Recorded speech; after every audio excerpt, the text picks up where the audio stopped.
TV. ಗುಂಡಪ್ಪನವರ ಆಯ್ದ ಕೆಲವು ಕಗ್ಗಗಳ ಅರ್ಥಗಳನ್ನು ನಾವು ಒಂದೊಂದಾಗಿ ನೋಡುತ್ತಾ ಹೋಗೋಣ. ಓರ್ವನೇ ನಿಲುವೆ ನೀನುತ್ಕಟ ಕ್ಷಣಗಳಲ್ಲಿ, ಧರ್ಮ ಸಂಕಟಗಳಲ್ಲಿ, ಜೀವ ಸಮರದಲ್ಲಿ, ನಿರ್ವಾಣ ದೀಕ್ಷೆಯಲ್ಲಿ, ನಿರ್ಯಾಣ ಘಟ್ಟದಲ್ಲಿ, ನಿರ್ಮಿತ್ರನಿರಲು ಕಲಿ ಮಂಕುತಿಮ್ಮ. ಬದುಕಿನ ಕಷ್ಟವಾದ ಘಟ್ಟಗಳಲ್ಲಿ, ಧರ್ಮ ಸಂಕಟದ ಸ್ಥಿತಿಗಳಲ್ಲಿ, ಜೀವನದ ಹೋರಾಟದಲ್ಲಿ, ಪರಮಾರ್ಥ ಸಾಧನೆಯಲ್ಲಿ, ಮರಣವನ್ನೆದುರಿಸುವಾಗ ನೀನು ಒಬ್ಬನೇ ನಿಲ್ಲಬೇಕಾಗುತ್ತದೆ. ಯಾರಿಂದಲೂ ಕೂಡ ಸಹಾಯ ಸಲಹೆಗಳನ್ನು ಅಪೇಕ್ಷಿಸಬೇಡ ಎಂದು ಅತ್ಯುತ್ತಮ ಸಲಹೆಯನ್ನಿತ್ತಿದ್ದಾರೆ ಮಾನ್ಯ ಡಿ.ವಿ.ಜಿ. ಅವರು ನಮಗೆ ಈ ಮುಕ್ತಕದಲ್ಲಿ.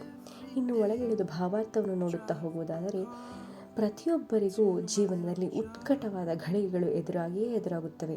ಹಾಗೋ ಹೀಗೋ, ಇದು ಅದು, ಅವರು ಇವರು, ಹೋಗಲೋ ಬೇಡವೋ, ಏನು ಮಾಡೋದು, ಇಂತಹ ಸಂದರ್ಭಗಳಲ್ಲಿ ಎನ್ನುವ ತುಮುಲಗಳು ನಮಗೆ ಎದುರಾಗಿರುತ್ತವೆ.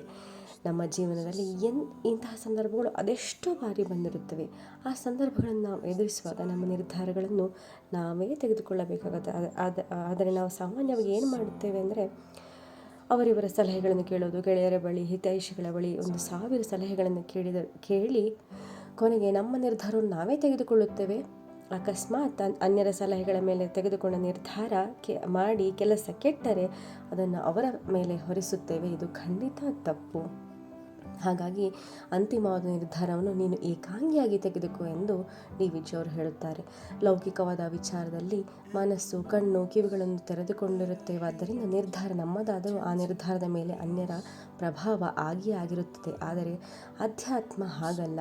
ಅಧ್ಯಾತ್ಮದಲ್ಲಿ ನಮ್ಮ ಅಂತರಂಗದಲ್ಲಿ ನಾವು ಪಡೆದ ದರ್ಶನವೇ ನಮ್ಮನ್ನು ಮುಂದಕ್ಕೆ ನಡೆಸುತ್ತದೆ. ಏಕೆಂದರೆ ಯಾರು ಎಷ್ಟೇ ಸುಂದರವಾಗಿ ಒಂದು ಅಧ್ಯಾತ್ಮದ ವಿಚಾರಗಳನ್ನು ನಮಗೆ ವಿವರಿಸಿದರೂ ಅವರ ಕಣ್ಣುಗಳಿಂದ ನಾವು ಅದನ್ನು ಕಾಣಲು ಸಾಧ್ಯವಿಲ್ಲ. ಅದು ನಮ್ಮ ಅಂತರಂಗಕ್ಕೆ ವೇದ್ಯವಾಗಿರುವುದರಿಂದ ಇಲ್ಲಿ ಅನ್ಯರ ವಿಚಾರಗಳ ಪ್ರಭಾವ ಕಡಿಮೆ.